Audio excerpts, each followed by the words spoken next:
What's up guys, welcome to the channel. Today we're working on a 2008 Audi A4 with a 2.0 and we're replacing the engine mounts. These happen to have an electronic sensor and are hydraulic, so check your Audi to make sure that you have the plugs on them. A lot of them just have the mount that looks just like this. It doesn't have the plug on there. So this one does have the plugs. I need them, and these are quite expensive. They're about $360 if you buy a new one. I went with the old Chinese special because these were a lot cheaper. I'll leave all the options below to the engine mounts that I found, but let's go ahead and jump right into this job. This job is super easy on this side, not so easy on this side. So on this side, you can see the top of the engine mount right there. You can actually access that bolt without removing anything. You can access that clip without removing anything, and taking it off from the bottom, super easy. This side's a little tricky because the turbo's here and the engine mount right here, the bolt is underneath this heat shield. So to get to that, you simply just take your turbo off. Just kidding, just kidding. I'm actually gonna show you a little hack right here because the heat shield is a pain in the ass to get off. We're actually going to either cut it, bend it, or drill a hole through the middle of it and gain access to the top of that. But there's a few wires underneath that make this job a little more tricky. So without me blabbing on too much, let's go ahead and jump right into this job and see how it gets done. All right, so here we are underneath the car. Oil pan's right here. Like I said, engine mount bolt, super easy to access right here. This whole mount is pretty quick and easy. We gotta disconnect the sway bar, both of these, and drop the sway bar down, and then you will be removing these engine mount bolts right here and removing this whole entire bracket. On this side, you see how the engine mount is actually blown and started to leak a little bit. So this one's causing quite the vibration over here. It's a similar process on this side, but you got some extra wires here and a little tighter space to work on this side. So this side's more difficult. Stick with me till the end to see how to do this whole side. We are gonna start with this side first. You guys, one of the first steps you guys need to do, obviously, lift the car up. Ramps won't work too well because it's not high enough. You need to get some quality jack stands and have them up, lifted high like this. If you guys need a link to some quality ones, I got them right down below. It's only like 50 bucks, and they have that security pin right there. Muy bueno. Don't gotta take the wheels off, nothing like that. Just lift it up, and then you will need this. This is very important to have and a great investment for your garage if you work on your car often. This is a engine support bar, nothing fancy. You get this from Harbor Freight. Put it right in the inner fender well. If you don't know how to use these, I linked a video right here on how to set these things up right here. And then you just spin this around and it'll support the engine. That way, when you drop these mounts out of the bottom, the engine doesn't fall out and it's all supported. And you're gonna tell yourself, well, dude, I don't got $100 to spend on engine support bar. All right, I get it. Maybe they're 80 bucks, I can't remember how much they are. But either way, if you don't wanna run down there and grab the support bar, it's fine. What you're gonna wanna do is get yourself a jack and get yourself a piece of wood like this. And if you put a jack underneath this carefully and jack up your engine and hold it, you can do the job that way. It's gonna be a pain in the ass though, because you're gonna have a jack right here and you're gonna wanna get underneath right there and right there. So, like, can you get it done? Yes. Is this much safer and much easier? Yes, but I totally get it if you don't want to go down and get this. That's the other solution. This is how we got to do it though. So let's jump into removing this mount. And I'm gonna be using air tools and stuff like that, and I'll leave a link in the description to all the parts and everything, all the tools needed for this job. Let's jump into it. All right, so again, first thing we're gonna do, we're going to remove these 13mm bolts right here. That way we can lower the sway bar and get this out of our way.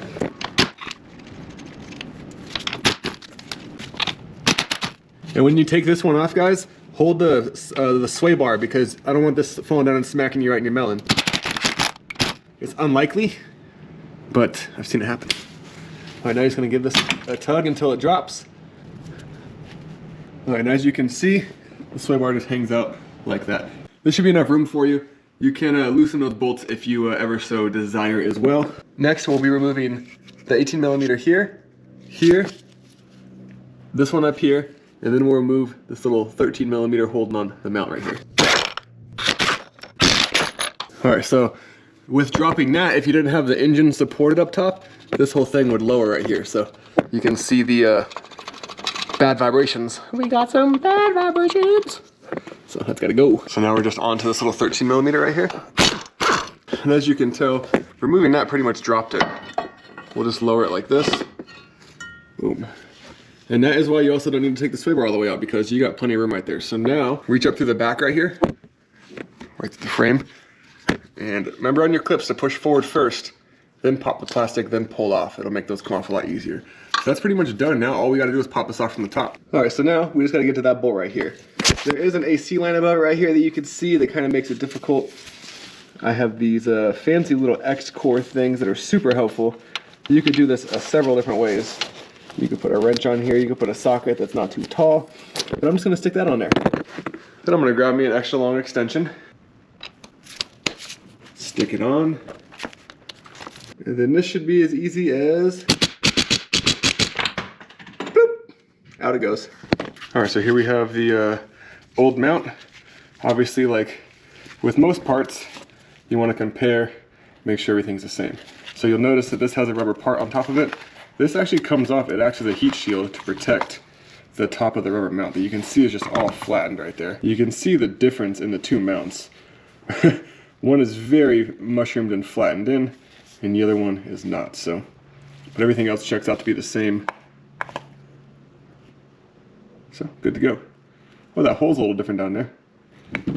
I wonder if, we'll have to see if that makes any difference with that hole just being in a different location, but let's find out. Chinese parts are shitty, but German parts are expensive. And as far as I know, these are interchangeable on both sides, so it doesn't matter too much where it goes.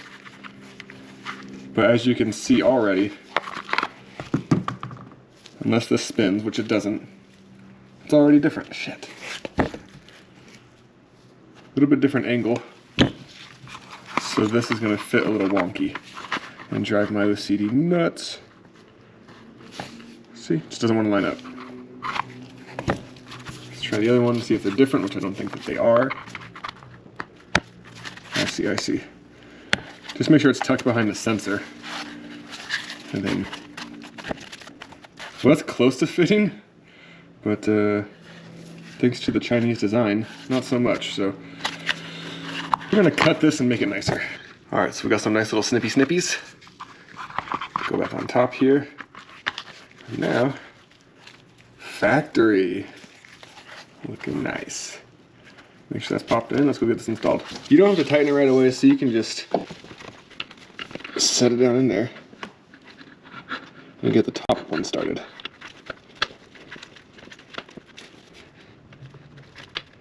There we go, that's how I'm doing it. The top slides in just like that after you rotate it.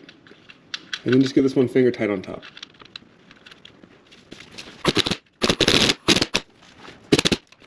Alright, so we have the top connected. Now it's just reverse order for everything. So get that engine mount plug on. Make sure you get a click out of that. And now we're moving on to putting that on. Now you're just going to reverse order everything.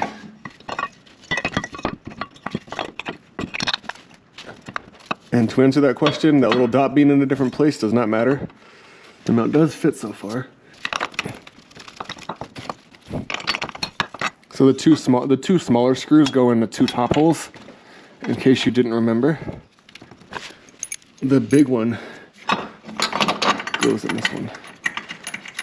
If you do this job with the jack too, keep in mind that if these holes move around, it is a pain in the ass to line the engine back up. So another reason why the engine mount is a winner.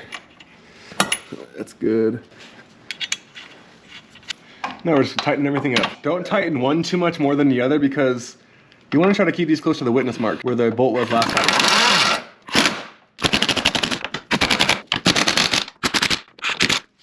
Alright, so we got all this hooked up.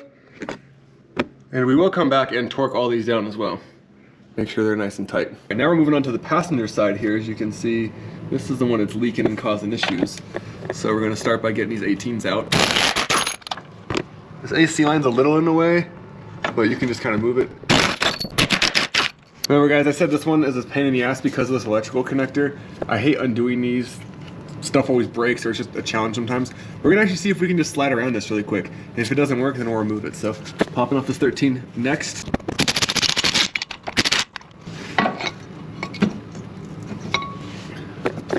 Alright, I don't know why these things just bug me. And if you have a hack for this, let me know how to get this off. But I'm gonna move this out of the way. I feel like that's enough room for me to sneak that mount out of there. So what I'm gonna do is try to unplug this clip. Can't quite do it with the left. Let's give the right a try. Can't quite do it with the right. Alright, so I'm gonna give it the reach around. The reach around always works, fellas. Alright, so next is this part.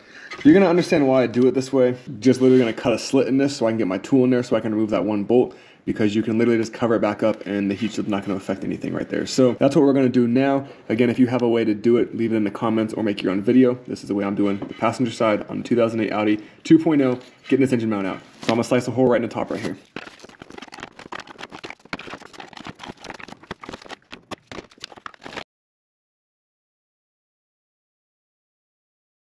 All right, now we have a little more access to that bolt. You can still see how peeling it up here helps you get more access into there. We got the intake tube off and everything else off. We can take this off if we need to, but I feel like we can get that bolt now.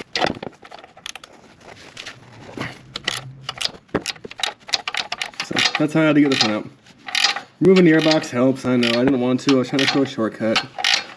Life doesn't work like that sometimes.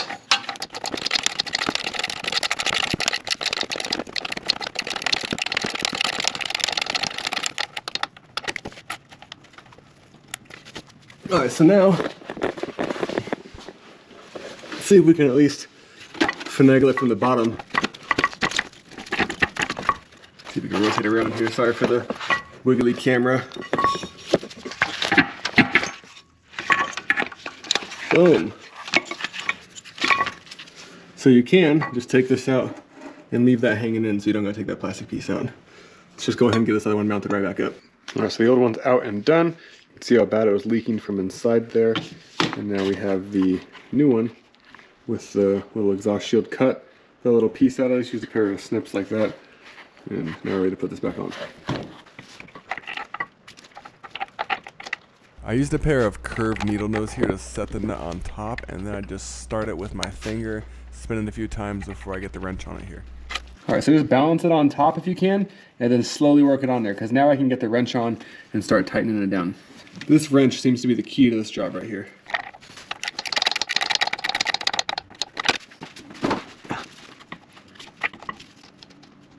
So most of the time this mount will try to spin, so what we're going to do is connect everything from the bottom first and then come back up here and get that one done.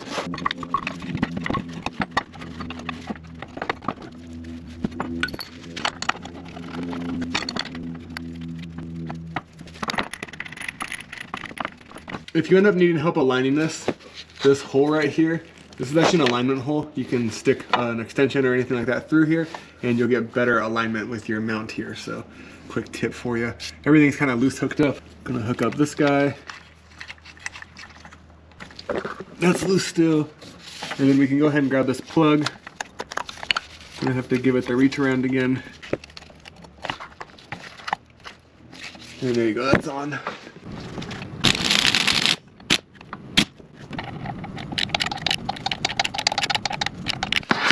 Alright guys, there you go. And if you're really worried about the heat shield, you can push it back down and wrap it around just like I did. You don't really see that with the airbox on, so it really doesn't matter. Everything is hooked up and ready to go. We just need to torque up the bottom, and then of course I need to replace the airbox, which is super simple. Let's torque up the bottom. So we're gonna go ahead and use this alignment hole. You can see how the witness marks you can see, and now they line up. So that's what you want right there.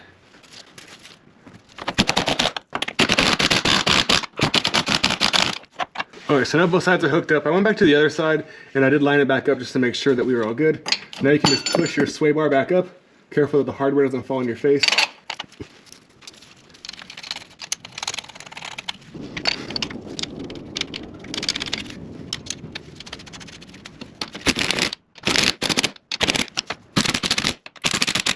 Alright, so now everything's hooked up. Before I torque it back down, we're gonna lower it.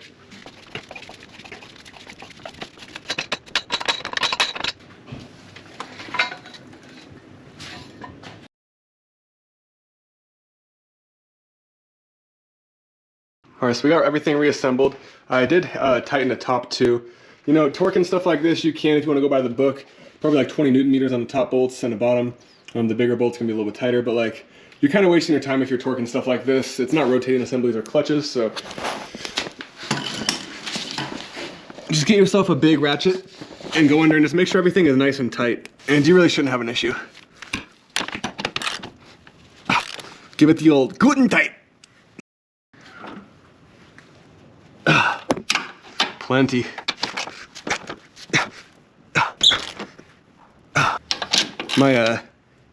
impact gun almost put everything on tight enough.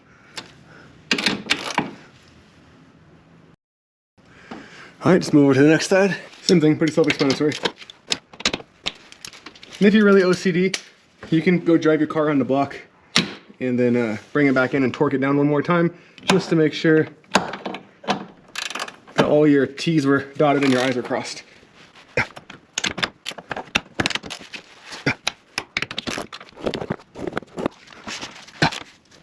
And there you have it, boys. Make sure that that's tight. Make sure that your connections are connected.